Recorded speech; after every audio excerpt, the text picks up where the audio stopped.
buenos días, buenas tardes o buenas noches cuando nos escuchen. Esto es una nueva edición de Cerro a la Izquierda y estamos aquí en un programa especial para hablar de las últimas elecciones en Colombia. Nada más ni nada menos. Este importante país de Sudamérica, tal vez uno de los países más importantes en términos de población del continente. Después de Brasil me parece que es el más poblado de toda Sudamérica, si no estoy mal. Ahí nuestra invitada nos va a corroborar ese dato no menor, ¿sí? Cerca de 50 millones de habitantes yo creo que ya tiene Colombia, ¿sí? Le ganó a Argentina hace poco. Le ganó a Argentina hace poco, exacto. Aprovecho de presentarlos de inmediato a los compañeros que hoy día van a estar conversando con nosotros. Está Jano Baeza desde Concepción. ¿Cómo está, Jano? Muy bien, las tardes están frías, pero parece que hoy está menos fría que las anteriores. Ya, está citando a los prisioneros, empezamos bien. Y entonces está Angel Arias. ¿Cómo estás, Angel? Hola, bien, ¿y ustedes? Estoy aquí desde el mismo frío lugar que el Jano de Concepción, pero bien, igual estamos en la época, no me quejo tanto. Claro, están los dos en Concepción y nosotros dos, Diana y yo, estamos en Valdivia. Diana, Henao. ¿Cómo estás, Diana? Muchas gracias por aceptar la invitación. Hola a ustedes, ¿cómo están? Gracias a ustedes por la invitación. Sí, pues Diana es colombiana, ¿cierto? Historiadora, profesora de la Universidad Austral de Valdivia, entonces se encuentra en la misma ciudad que yo, por eso decía, en Valdivia. Y no vamos a decir aquí qué ciudad es más fría, si Concepción o Valdivia, porque hoy por hoy está todo Chile congelado, así que da lo mismo. Entonces, comenzamos. Y hemos invitado a Diana porque el domingo pasado hubo elecciones en Colombia, como ya decíamos. Salió ganador de la primera vuelta Gustavo Petro, ¿verdad? Y en segundo lugar, el señor Hernández, que se me olvidó su nombre de pila en este minuto, Hernández. Ahí, Diana, ¿cuánto es? Rodolfo Hernández. Bueno, vamos a tratar de nombrarlo poco porque así no lo invocamos, pero vamos a tener que hablar de él sí o sí, lamentablemente. Y nada, pues fue, no sé si sorpresivo. Se sabía que Petro iba con ventaja y que iba a salir primero, ¿verdad? Y así se fueron dando las cosas. No logró la mayoría absoluta para ganar en primera vuelta y tendrán que ir estos dos candidatos a una segunda elección. Hemos convocado a Diana justamente para que nos hable un poco de eso y te quisiera preguntar, Diana, para comenzar, ¿cómo evalúas tú el proceso eleccionario? ¿Cómo lo viste, cómo lo viviste el domingo pasado? Bueno, yo creo que hay que decir varias cosas a propósito del tema en general de la democracia. En realidad, yo creo que en la última semana las encuestas se apuntaban a que era muy probable que este señor Hernández quedara en la segunda vuelta, pero hasta antes, digamos, no se le había tenido mucho en cuenta, ¿no? En este tipo de fenómenos que están ocurriendo en América Latina y que tienen que ver, o en América en general, porque tenemos a Trump también, un Bolsonaro, en fin, como Kast, para el caso de Chile, como que en un primer momento no son muy tenidos en cuenta, pero de repente vienen con un discurso bastante repetitivo y que termina calando en la gente. Así que en ese sentido, yo como que quería partir un poquito la conversación hablando más bien en términos históricos, ¿no? Porque justo hace como 1 o 2 semanas hubo digamos, una especie de alerta en donde se dijo que quizá las elecciones podían ser interrumpidas, ¿sí?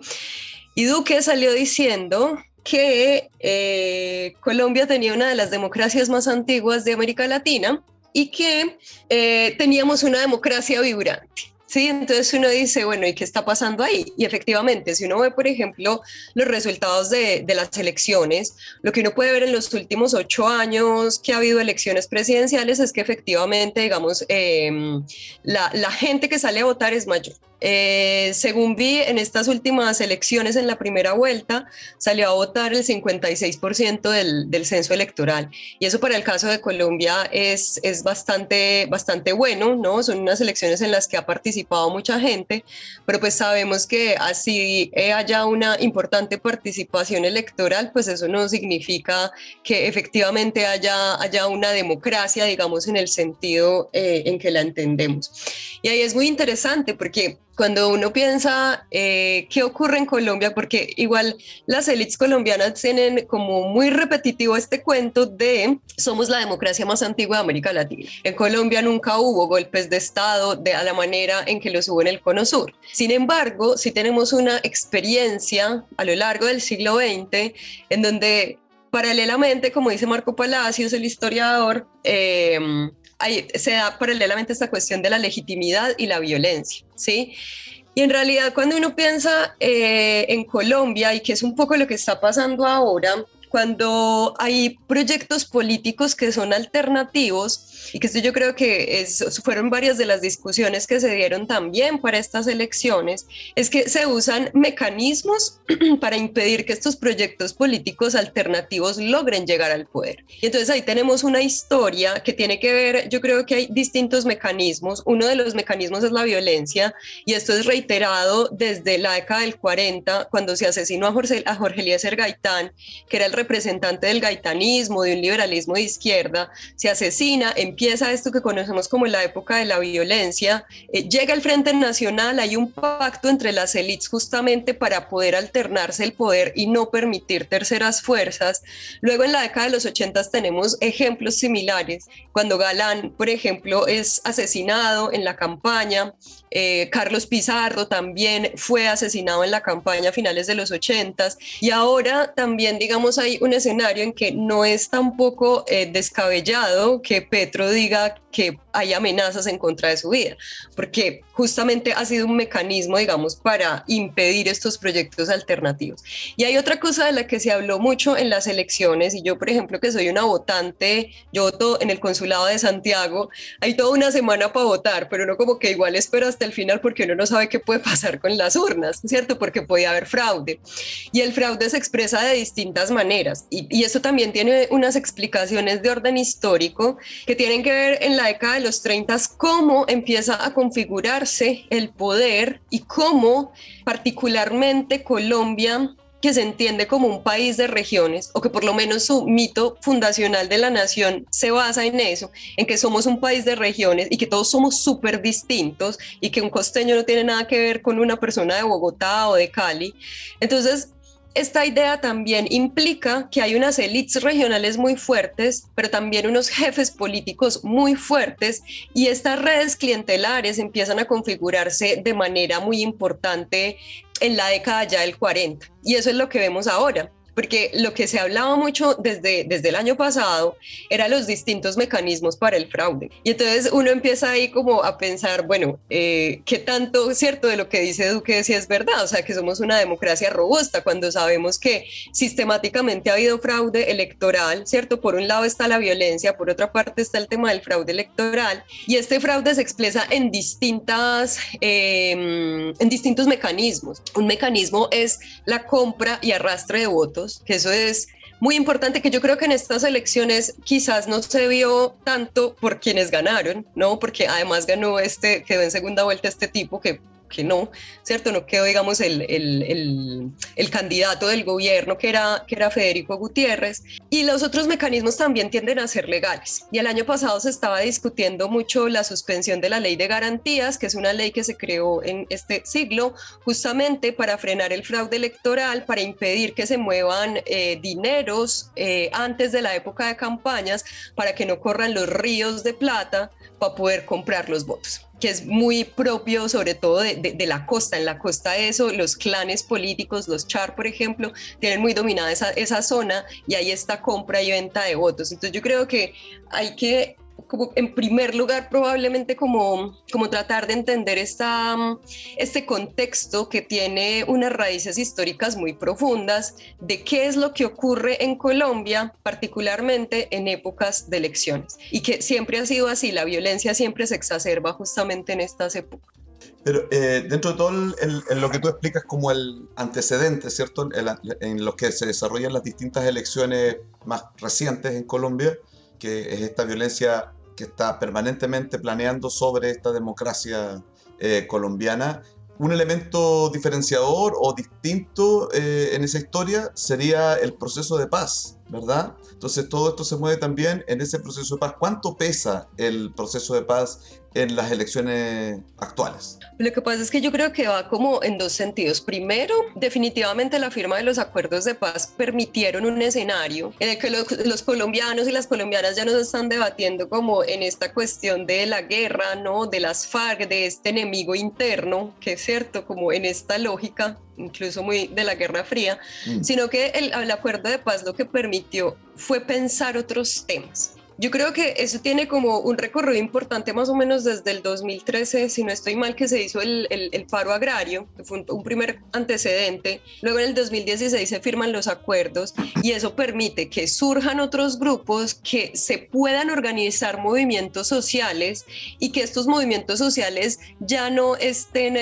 relacionados con las guerrillas de izquierda, principalmente las FARC y el ELN, porque efectivamente el movimiento social en Colombia ha estado permeado, digamos, por la estigmatización por medio de que hay una participación de estos grupos allí, que es real, que en un momento sí fue real, pero pues claro, como que ha opacado las luchas de distintos sectores. Entonces, en ese sentido, yo creo que los acuerdos son importantes, porque entonces empezaron a pensar en las desigualdades, en el racismo sistemático que hay en el país, en el clasismo, ¿cierto?, en el acceso, digamos, a la educación, a la salud y el tema de la corrupción muy presente. Y que justamente es el tema de la corrupción el que ha tomado no solamente el candidato que pasó en segundo lugar a la vuelta que viene, sino que también otros sectores, tanto de derecha como de izquierda, han cooptado ese discurso. Entonces el acuerdo es muy importante por eso.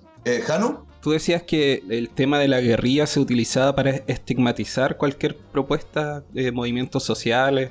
¿Y cómo eso ha repercutido en esta campaña, considerando también el pasado de Petro? ¿Se ha utilizado también ese argumento para deslegitimarlo? Sí, yo creo que desde los sectores como más de la derecha sí, pero la diferencia es que a Petro ya se le conoce todo lo que ha hecho. Entonces, como que también este pasado de su participación en una guerrilla como fue el M-19, que también fue una guerrilla particular, porque el M-19 se crea en un contexto en el que hay un fraude electoral, se crea esta guerrilla con unos tintes muy distintos a las FARC, al ELN, al EPL, que tenían una matriz, digamos, o marxista, ¿no?, o maoísta, o de la teología de la liberación, y se crea esta guerrilla como con un carácter más nacionalista por una parte, y en segundo lugar como una guerrilla urbana, como un poco asemejándose, no sé, a los Tupamaros o bueno, estas guerrillas más de corte urbanas del Cono Sur, y en ese sentido hay una particularidad ahí.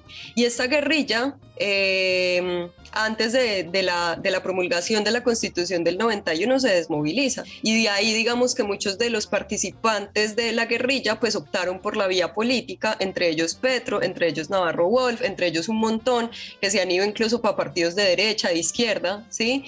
Y que finalmente optaron por esta vía política. Y entonces en ese sentido, a pesar de que se le saque en cara de que participó en la guerrilla y que entonces esto, yo creo que de alguna manera eso como que no termina afectándolo. Yo creo que lo que más lo afecta a Petro es probablemente su gestión en la alcaldía de Bogotá. Yo creo que eso sí se le cobra más o se le cobran otras cuestiones más que probablemente su pasado guerrillero. Sí, los de la extrema derecha lo sacarán todo el tiempo, pero creo que se le cobran otro tipo de cosas, pero que ya se saben en realidad y que él las dice también, como tengo este tipo de proceso por esto, por esto, por esto. Entonces, eso, más bien. Y Diana, para que lo entienda también la gente que nos escucha que es de Chile, ¿verdad? Que la inmensa mayoría es de Chile, pero no solamente.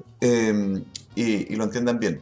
Hernández no fue el candidato del uribismo, ¿verdad? Que es una figura lamentablemente súper presente en la política colombiana hasta el día de hoy, ¿no es cierto? No tuvieron dictadura, no fue una dictadura, pero fue bastante polémico, digamos, el gobierno de Uribe, y sigue teniendo mucha influencia sobre la política colombiana. ¿Cuánto pesa a estas alturas el uribismo? ¿Tú crees que será capaz como de revertir una elección? ¿Tiene suficiente fuerza como para eso o ya no? ¿O es más bien un fantasma ya? Mira, yo creo que hay que entender como varias cosas, ¿no? Como en primer lugar, como quiénes eran los candidatos, porque los candidatos venían de distintos sectores. Unos bajaron su candidatura, como la Ingrid Betancourt y el Luis Pérez, que fue alcalde de Medellín también. Eso es interesante, ¿no? Saber de dónde vienen los políticos. Hay muchos políticos antioqueños, ¿sí? Y ahí, por ejemplo, Fajardo tiene un papel ahí como bien interesante. Entonces, estos políticos, no estaba el oficialismo, que su candidato era Federico Gutiérrez, que fue alcalde de Medellín. Durante la alcaldía de Medellín, él obviamente se montó en el mismo discurso de la seguridad, ¿no? este discurso. Luego está el centro, que el centro lo ha hecho muy mal, yo creo que en los últimos 4 años, porque lo que ocurrió fue que Fajardo, que es el representante de ese centro, que aglutina en parte el Partido Liberal, aglutinó igual Robledo, que es del Polo Democrático, se fue con el centro, que históricamente ha sido un político de izquierda, pero apostando un poco en esto, el Partido Verde, que también es un partido, digamos, de centro.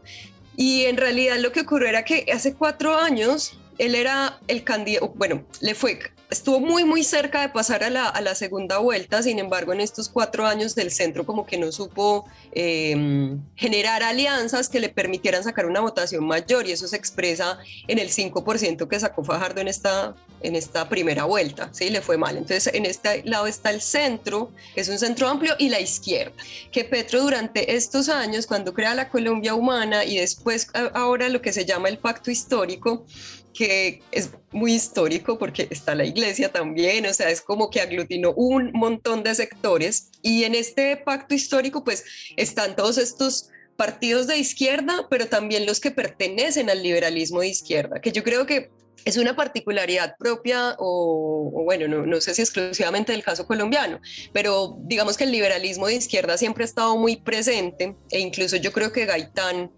tenía un proyecto de este tipo, ¿cierto? Y desde mediados del siglo XIX se empieza a gestar, digamos, esta línea más de izquierda del Partido Liberal. Entonces él aglutina, digamos, como todos estos sectores, y ahí hay representantes muy importantes. En este momento, digamos que Francia Márquez es una de las principales representantes, y yo creo que la figura de Francia va a ser determinante para que Petro, yo creo que pueda o tenga la opción de ganar las elecciones, porque Francia representa unos sectores muy importantes, que no son solamente los sectores afro, ¿cierto?, las víctimas del conflicto armado, sino que también a las feministas.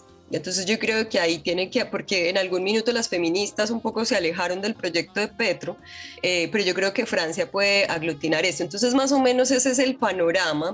Y en ese panorama, ¿cierto?, Duque, teniendo un candidato como fue Federico Gutiérrez, pues uno dice, o sea, el tipo que está en el gobierno, o sea, primero, fueron 4 años del gobierno del Duque en los que, a mi juicio, o sea, además de hacerlo pésimamente, como hablamos alguna vez con Robinson, como que lo único bueno que hizo este tipo fue que debilitó al uribismo. Sí, el uribismo está muy debilitado. No ganó las elecciones del Senado, de Cámara, las regionales, se vio muy golpeado el Centro Democrático, aunque sigue teniendo una importancia relevante. Y lo otro es que incluso Federico Gutiérrez, que eso llama mucho la atención, porque Federico es un tipo joven, es un tipo blanco, es un tipo delgado, es un tipo paisa, ¿cierto? Es un tipo de Medellín, como que tendría todas las de ganar, y este tipo es tan inepto que no pudo ganar las elecciones teniendo todo el respaldo del gobierno, ¿sí? Y la gente más bien optó por un viejo, ¿cierto? Votar por un señor que se sabía que había sido alcalde de Bucaramanga, pero que no se sabía mucho de él. Entonces el uribismo sí se ha visto muy debilitado en este tiempo. Bueno, un poco sería un símil como que Kast le pasó por encima a Sichel, ¿no? Dentro del mundo de la derecha, es un poco eso, ¿no? Sí, oye, yo iba a hacerle una pregunta más o menos en ese estilo, como para ponerlo en el mapa más o menos de la política chilena para que sea más fácil de entender. Yo tengo esta idea, quizás estoy completamente equivocado y aquí Diana me puede corregir. Pero claro, la derecha chilena y los medios de comunicación apostaron todo a Sichel. Pero cuando vieron que Sichel no prendía, a último minuto se cambiaron y empezaron a apoyar a Kast como medida desesperada para impedir el triunfo de Boric. ¿Puede ser algo similar lo que pasó con Rodolfo Hernández en Colombia? Aunque también Rodolfo Hernández tiene características similares a Parisi en el sentido de que no va a los debates, hace campaña solo por internet y se trata de posicionar como fuera del eje de partidos políticos. Él dice que no es un político, que no es de izquierda ni de derecha, aunque diga que admira a Hitler, no sé. Claro, sí. Pues yo creo que en realidad los medios nunca lo pescaron, porque él hizo toda su campaña por internet, sí, es una especie de Parisi, ¿no? Que a Parisi yo no sé si hubo como tanta cosa en los medios solo porque estaba afuera, porque no, como que tenía también estas características, pero yo creo que los medios no pescaron mucho que este tipo podría pasar, y yo creo que ahí hay un error, por lo menos de los medios de comunicación alternativos, no oficialistas, de no pescar este tipo de sujetos, porque finalmente terminan pasando con un discurso, porque incluso estaba escuchando unas entrevistas que le han hecho al señor, que es un señor que tiene 75 años, sí, pero uno lo escucha y su discurso es tan repetitivo de voy a acabar con la corrupción, le voy a quitar la billetera a los ladrones, y repite una y otra vez lo mismo. ¿Cuál es su política en medio ambiente? Estoy en contra de la corrupción. En educación, estoy en contra de la corrupción, y así, cualquier cosa que le pregunten. Pero el tipo, finalmente, cuando uno lo escucha, yo creo que hasta carisma tiene para hablar. Entonces yo creo que la gente le copia mucho, porque además es un santanderiano, ¿no? Que dice las cosas de frente como una característica muy propia de esta región del país, de ser, como decimos allá, frentero. Entonces yo creo que igual la gente le come cuento porque es este tipo de sujeto como que habla sin ningún pudor de muchas cosas, y como que logra captar eso. Y es muy extraño también porque justo estaba después de las elecciones, como viendo el tema de las encuestas, y es muy increíble que los mayores votantes de Petro son los jóvenes, pero de este señor también. Es gente joven, es gente como entre, no sé, los primovotantes y como hasta los 25, 28, por ahí. Es gente muy joven. Entonces eso llama mucho eso llama mucho la atención. Bueno, además hizo la campaña por TikTok, como que... Bueno, pero Kast también ocupó muchas redes sociales, ¿eh? Recuérdalo. Y bueno, no, ni siquiera vamos tan acá. O sea, Trump, para empezar, él también partió así, utilizando mucho las redes sociales, ¿no? Es una característica como de estos proyectos populistas de ultraderecha, en el fondo, ¿no? Sí, pero ¿Hernández se puede calificar como de extrema derecha? O sea, digo, hay un discurso, una entrevista donde dice que admira a Hitler. Me imagino que eso en cualquier país bastaría para calificar a alguien de extrema derecha, o de nazi por lo menos, pero se le tiende a decir como una persona populista o un populista de derecha, le dicen algunos, o a algunos ni siquiera le dicen populista de derecha, sino que populista secas. ¿Cuál es en qué radio del espectro se puede poner? Pues yo creo que sí, más a la derecha. Lo que pasa es que en Colombia, no sé, Santos es de izquierda, ¿cierto? Porque firmó los acuerdos de paz, siendo un empresario. Pero yo creo que es como, sí se ubica más obviamente hacia la derecha, y yo creo que, porque, bueno, ahora bien, no se sabe qué va a pasar, porque el tipo no tiene proyecto político, no tiene ni una sola propuesta, no se sabe qué es lo que va a hacer, solamente dice que tiene los pantalones muy bien puestos para patear a todo el mundo, a cualquier corrupto. No obstante, cuando el domingo, después de que él dio su discurso en la cocina de su casa, que leyó un discurso el señor, luego salió Federico Gutiérrez. Y Federico Gutiérrez dijo que la persona... o sea, por la persona por la que iba a votar era Hernández, ¿cierto? La primera que dijo eso fue la Cabal, María Fernanda. Luego la Paloma también salió diciendo estas políticas del Centro Democrático, apoyando inmediatamente la candidatura del ingeniero, y luego Fico salió diciendo que iba a apoyarlo. Entonces igual uno dice, bueno, lo que podría pasar quizás es que el uribismo tome la figura de este señor para poner en él su proyecto político, pero lo que sí está claro, y lo que dicen los analistas, es que también en realidad ganaron Petro y ganó el ingeniero porque como que representaban un cambio, ¿no? Un populismo sí, de derecha, o sea, sí, obviamente el señor se ubica más en ese espectro, y esta otra propuesta que hay desde el pacto histórico. Entonces ahí no se sabe muy bien qué es lo que pueda pasar, porque digamos que si la gente votó por este supuesto cambio que representaría este señor, si el uribismo, digamos, aparece y pone su proyecto político, quizás pueda perder votos. Entonces yo creo que ahí el señor lo que dice cuando no sé, le menciona ese tipo de cosas, él dice, pues yo no puedo decirle a la gente que no vote, que es uribista, que no vote por mí, ¿cierto? Entonces hay como una cosa ahí que uno no sabe si puede jugarle en contra o no. Yo creo que por ejemplo, Uribe no se apareció mucho en estas elecciones de presidencia, se quedó callado porque sabía que digamos su figura ya no es, ¿no?, la misma de antes, que está muy debilitado, que tiene un proceso en fiscalía. Entonces, claro, como que se quedó callado, pero... Diana, y en el otro lado, ¿a dónde podría encontrar esos? Bueno, tú algo adelantaste respecto a Francia Márquez, ¿no? Que por ahí podría encontrar votos, pero ¿son suficientes como para ganar las elecciones? Porque, a ver, Petro está con un 40% ahora. Necesita un margen no menor de votos para ganar la presidencia. Entonces, ¿dónde encontrar esos votos? ¿Qué es lo que está pensando la gente de izquierda con Petro ahí? Pues mira, como que hay gente que dice, ya ganó el ingeniero, pero hay otros, ¿no? Esta gente que se dedica a las encuestas que dice, en realidad Petro puede arañar muchos votos. Puede arañar los votos de Fajardo, de un sector, no de todos, porque hay gente que votó por Fajardo porque no le gusta Petro, ¿no? Y esta elección en realidad, las alianzas va a ser los antipetristas.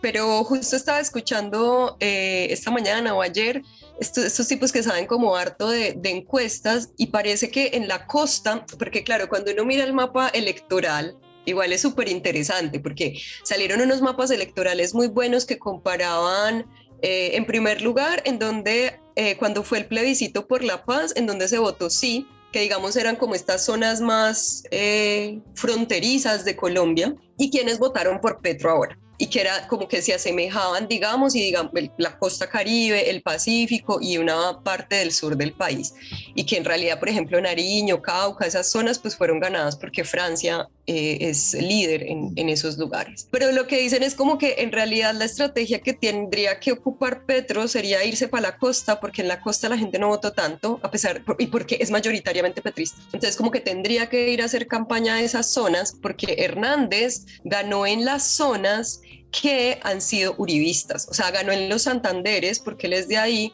pero también en estas zonas que limitan con Venezuela, que son zonas de no tan densamente pobladas, que son zonas, digamos, los llanos orientales y una parte, digamos, de lo que correspondería a la Amazonía, y esas zonas en realidad son zonas, bueno, no solo en donde abunda el narcotráfico, sino que también son zonas que históricamente, o bueno, en este tiempo han pertenecido al centro democrático. Entonces parece que como que una de las estrategias sería esa, coger los votos de Fajardo, y también estaba viendo en las encuestas que estas zonas más centrales, no Antioquia, porque yo siempre digo, los antioqueños que somos gente de bien, votamos por la derecha. Entonces ahí ganó Fico, ahí y en el extranjero, uno ve el mapa electoral donde ganó Fico, Antioquia, el extranjero, en consulados y embajadas. Pero esta zona que limita con Antioquia, que es el eje cafetero, está muy pareja la cosa, y parece que la cosa quedó como 30% Fico, 30% Hernández, 30% Petro. Entonces como que tendrían también que hacer una campaña ahí. Oye, una pregunta así muy curiosa, no más cortita. ¿Quién ganó en Chile? Fico. Ah, sí, que no sabía, no lo había preguntado. Él ganó en Sí, Chile. aquí gana Fico. Los colombianos que hay en Chile son personas muy uribistas, muy de derecha, sí. Tú decías que Uribe se ha transformado, y el uribismo este último tiempo, en una especie de... No sé cómo decirlo, disculpando mi expresión, pero en Chile se hizo un palo con caca, algo que nadie quiere tocar para no ensuciarse. Figurar junto a Uribe, junto al uribismo, es mancharse. La campaña de Petro, la de este último tiempo, tanto la elección anterior de 2018 creo, ¿sí?, como la de ahora, ha sido bastante en confrontación al uribismo, como una alternativa de cambio a lo que ha venido siendo la política colombiana estos últimos años, estos últimos 20 años, ¿no? Ahora, no tener a un uribista en la competencia complica el discurso de campaña de Petro al decir que ahora Hernández tampoco representa la continuidad, o va a tener que atribuirle características uribistas a Hernández, pese a que él trate de desligarse también de eso. No sé si me expresé bien, la verdad. Sí, es que lo peor que le podía pasar a Petro era que quedara el ingeniero, porque si quedaba Fico, podía seguir con el mismo discurso de campaña, que yo soy el cambio, ¿sí? Pero pues este señor pues también representa de alguna manera un cambio, no sabemos cuál, no sabemos para dónde, no sabemos si nos vamos a estrellar, probablemente sí, pero representa un cambio. Entonces, claro, lo mejor que, o sea, aparentemente la elección, si la segunda vuelta hubiera sido Fico-Petro, a Petro le hubiera ido bien, porque la gente quiere realmente un cambio. Así que es complicado. Ahora bien, yo creo que Uribe sí sigue pesando mucho en las elecciones regionales. Esas son fundamentales siempre, las elecciones de Cámara y Congreso. las de Senado y Cámara, y ahí sí que se mueve la maquinaria política. Ahí sí que es cierto que corren los ríos de plata para comprar votos, que se trastean votos, es decir,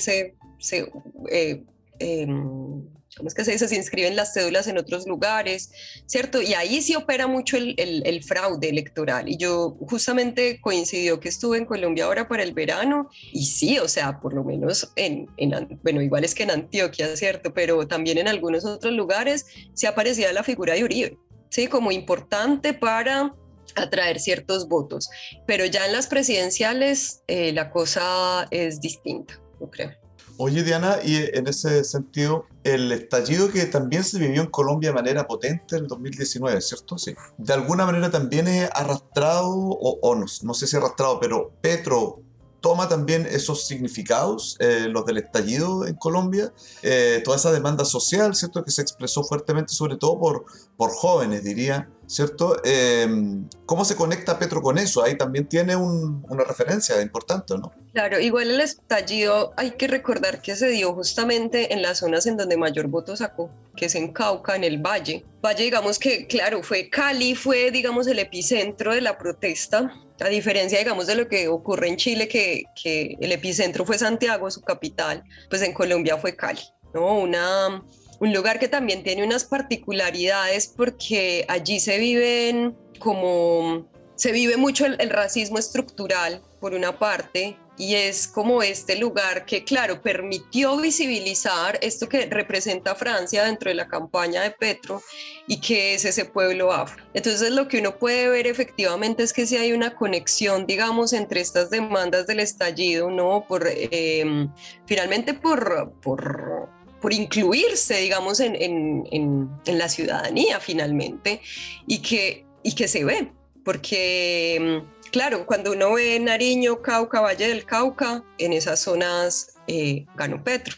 Entonces sí, efectivamente hay esta conexión importante entre esas demandas y bueno, y que también lo que uno puede ver, como escuchaba una periodista también, estos días es como si ves el mapa electoral, las zonas que votan por Petro son justamente estas zonas que están pidiendo a gritos que se implementen los acuerdos de paz, que se visibilicen también, obviamente, estas demandas que giran en torno a lo económico, a la salud, ¿no? a las pensiones, al tema del hambre, que se hizo muy evidente en pandemia.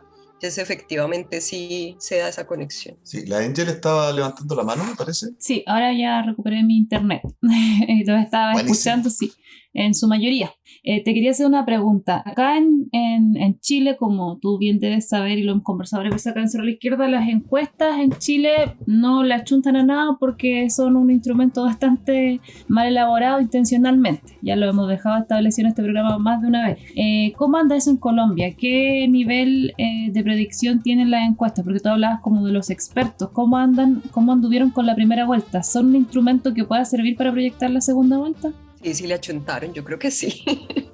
Como en la última semana, sí, o sea, igual las encuestas se cierran como antes de las elecciones, pero luego claramente sí. Hernández subió un montón y claro, sí, yo creo que tienen un papel importante, digamos, en predecir. De hecho, yo creo que hubo incluso en Twitter, vi como algunas publicaciones de encuestas que era impresionante, o sea, hasta casi que le apuntaron con el número de votos, así de Hernández, de Petro, de Fajardo y de Pico, sí, es un instrumento bien importante. Por eso estas personas que se dedican a analizar encuestas dicen que hay un sector que dice que efectivamente no se sabe muy bien, que digamos que las personas que dicen que ya definitivamente ganó Hernández, como que podrían estar equivocadas, porque efectivamente va a depender mucho de la campaña de estas 3 semanas, tienen 3 semanas para hacer la campaña, y bueno, y de los errores que cometan. Entonces dicen que es muy reñido, porque igual también la diferencia entre Hernández y Petro es alta.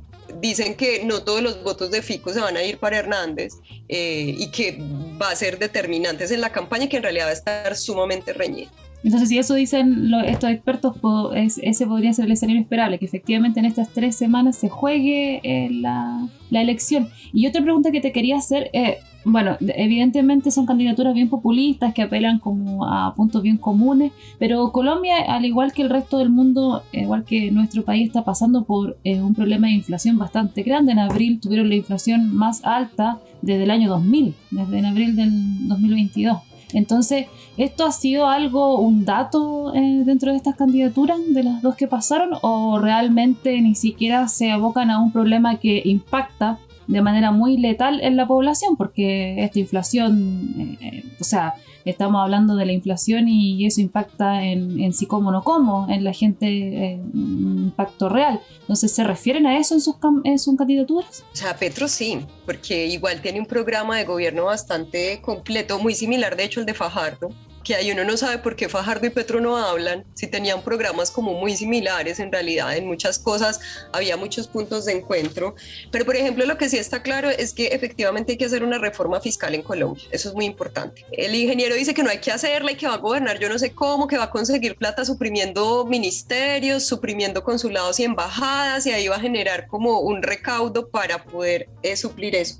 Pero justamente traía esos datos porque la inflación en Colombia está en el 9,2%, es la más alta en los últimos 25 años. El desempleo está en el 12%. La informalidad en el empleo está en el 44%. La pobreza subió del 2019, que era el 36%, al 42% en el 2020.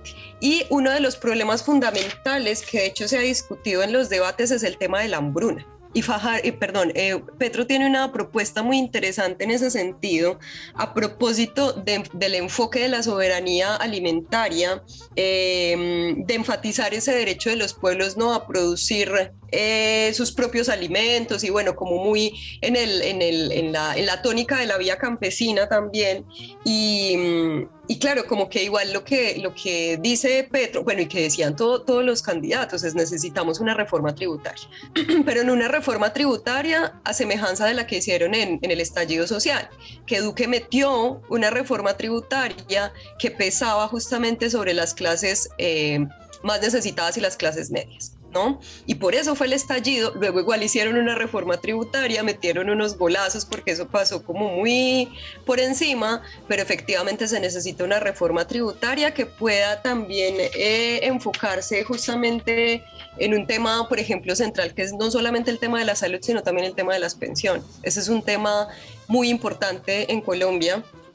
No sé, hay como 6 millones de personas que deberían tener pensión en este momento y solamente la tiene la mitad. Entonces es muy relevante. Entonces yo creo que sí, que efectivamente hay unas apuestas en ese sentido, pero volviendo un poco a lo que contaba al principio, yo creo que si bien esto es fundamental porque literalmente la gente se está muriendo de hambre en Colombia, y justamente durante la pandemia salieron escándalos de cómo se estaban robando la plata de los alimentos de los niños en la costa, descaradamente, porque eso finalmente se invierte, es para esto, ¿no?, como para la maquinaria política. Pero de otro lado yo creo que lo que es fundamental, digamos, por ejemplo, esta propuesta de Petro con respecto a la soberanía alimentaria, a volver a recuperar el tema agrícola, que en realidad el agro siempre, o desde hace un tiempo, ha tenido una agenda mucho más organizada y mucho más avanzada que otros sectores, es definitivamente implementar los acuerdos de paz, que están atravesados justamente por esta cuestión de la reforma agraria integral. ¿Sí? Entonces, yo creo que ese es el punto fundamental, y que ahí hay un problema muy grande, porque lo que hizo Duque en este tiempo fue echar para atrás esos diálogos. De hecho, estaba leyendo así como cifras ahora antes de venir al programa, porque me parecía importante saber sobre todo como los porcentajes, que eso es lo que le dice a uno cómo van las cosas, y decían como más o menos después de, no sé, creo que eran como 4 años, los diálogos tendrían que haber, o en los lugares en el mundo donde ha habido diálogos, más o menos avanzan a un 35%. En Colombia van en el 28% después del 2016 hasta ahora. Y entonces eso es muy complejo, porque lo que estamos viviendo es de nuevo el asesinato, o sea, la violencia se está exacerbando otra vez, no más entre 2019, o sea, el periodo de Duque, que es, sí, 2019-2022 han asesinado 835 líderes sociales. Entonces la violencia se ha exacerbado, se han rearmado grupos de disidencias de las FARC, de paramilitares, y eso se vio expresado, no sé si vieron ustedes la noticia del paro armado que hubo en mayo en Colombia, que extraditaron a Otoniel, el jefe del clan, ¿no? del Golfo, y que entonces hubo un paro armado, o sea, y entonces estos grupos paramilitares frenaron 10 de los 32 departamentos del país. Entonces es un escenario que yo creo que va de la mano, ¿no? Como el tema económico, poder solucionarlo a través, digamos, de alguna agenda agrícola, agraria, pero pues que va de la mano esta otra cosa, el tema de la tierra es fundamental ahí. Diana, y en ese sentido, Petro ya dijo, por ejemplo, que él no pretendía hacer un cambio constitucional. Entonces, tú ahora nos estás diciendo que uno de los ejes sería una reforma tributaria como parte de su programa duro, digamos. ¿Qué otros elementos plantea Petro, sabiendo que el otro señor no propone nada, salvo hablar de corrupción todo el tiempo, dice lo mismo, como decías tú? ¿Qué otros elementos podemos esperar de Petro, así como programáticamente? Ya, una reforma tributaria. ¿Qué otra cosa estaría en perspectiva? O sea, igual tiene como respuestas con respecto al tema de pensiones. El tema de pensiones siempre ha sido como delicado, y ahí él lo que propone es como generar sí estos sistemas de contribuciones, que la mayoría sea estatal, que sigan existiendo los sistemas privados, pero los sistemas privados solamente para gente que gane más de 4 salarios mínimos, si no estoy mal. O sea, pero la gente que gana menos de 4 salarios mínimos tiene que aportar al sistema estatal, que haya una pensión, digamos, universal, por lo menos de medio salario mínimo para las personas que en este momento deberían tener una pensión. Entonces, digamos que tiene más o menos una agenda en ese sentido, pero también, por ejemplo, en temas medioambientales, porque él lo que está proponiendo en realidad es dejemos de ser un país productor de hidrocarburos, que igual es complejo ahora, sobre todo pensando en el contexto internacional, la guerra. Pero claro, él, por ejemplo, propone que no haya fracking en Colombia para explotar el petróleo. Eso es una cosa muy importante, y que yo creo que efectivamente sí puede darse porque Francia está ahí, y Francia es una líder, bueno, ya ganó como el premio Nobel medioambiental, cuando fue hace como 2 o 3 años, si no estoy mal, no sé. Entonces, en ese sentido, claro, ella es una líder muy potente en temas medioambientales, no solamente, digamos, de recuperación de los territorios afro, sino que también en esto, y en contra de la minería, de cierto tipo de minería. Entonces yo creo que tiene una agenda en varios sentidos, que van, por un lado, digamos, esto económico, temas de salud, pensiones, educación. De otro lado, en temas medioambientales, y que yo creo que Francia también representa eso de manera muy importante, el tema de los acuerdos de paz, en realmente implementarlos, porque yo creo que, como les decía, hasta que Colombia no logre implementar esos acuerdos, o sea, como reconciliarse con la guerra, no va a poder tener un panorama que sea distinto. ¿Sí? Y ahí la justicia para la paz tiene un papel muy, muy relevante en ese sentido, pero pues también, digamos, está el tema de la migración. Es un tema que se ha dejado un poco de lado dentro de la campaña, pero que es muy importante también, porque ahí, no sé, ahora creo que se le dio como unos carnets provisional a más o menos 2 millones de venezolanos. Entonces son temas, ¿no?, que están ahí y que son muy relevantes, pero pues creo que el programa de Petro tiene respuestas. Ahora bien, en temas de género y feminismo, yo creo que se pela. Ahí no, no. Bueno, por eso incluyó a Francia Márquez también. Oye, delante tú decías que las encuestas anduvieron bastante certeras. Y en ese sentido, las encuestas, por lo que he visto yo desde acá, ¿no? No le han ido como quitando apoyo a Petro. Me acuerdo que llegó a marcar 48, perdón. Incluso la discusión en un momento era si es que ganaba en primera vuelta o si es que iba a haber segunda vuelta. Ahora sacó el 40%. Y si bien en política nunca hay que sumar, no existen las sumas aritméticas de candidatos, así como todos los votos de Fajardo se van a ir a Hernández.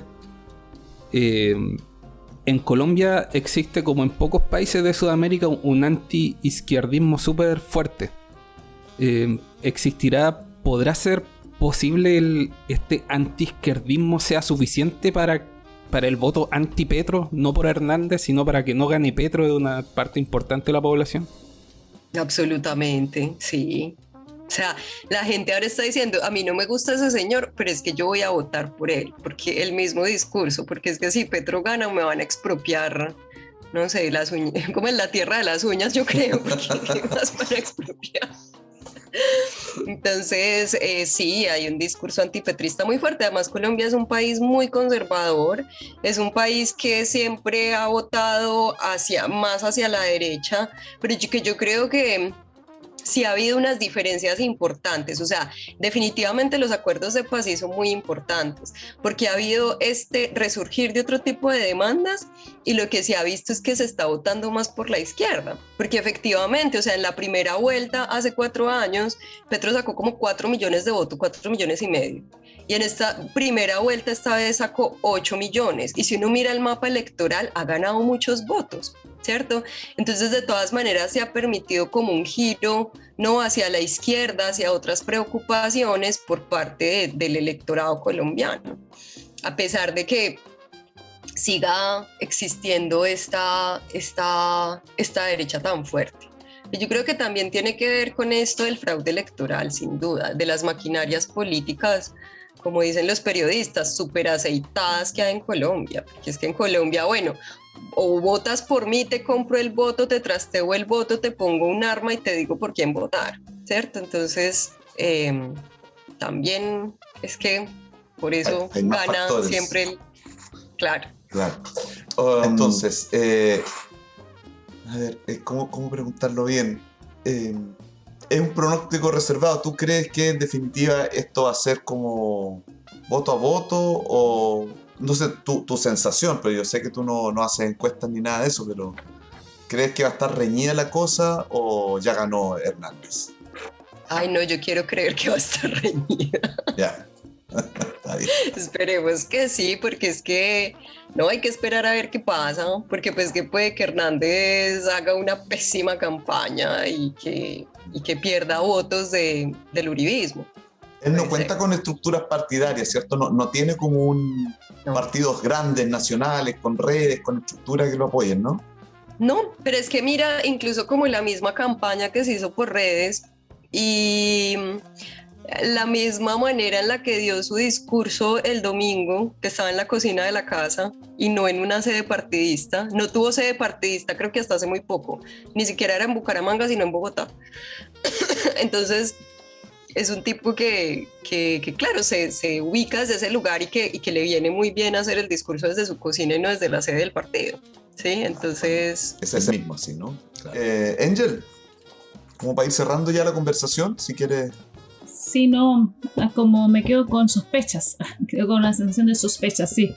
Que un Donald Trump latinoamericano hable de la no corrupción cuando existen maquinarias de corrupción para que él pueda tener votos. O sea, es una contradicción en sí misma, pero también miro nuestras últimas elecciones y cómo muchos corrimos a votar para que no saliera Kast.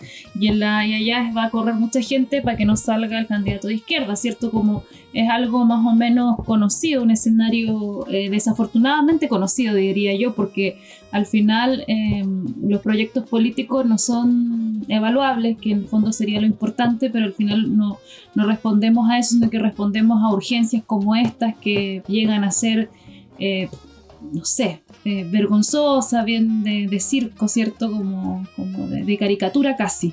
Como de la caricatura que nos hacen los gringos a nosotros y que a veces nos tenemos que hacer cargo de esa caricatura, al parecer. Me da esa sensación.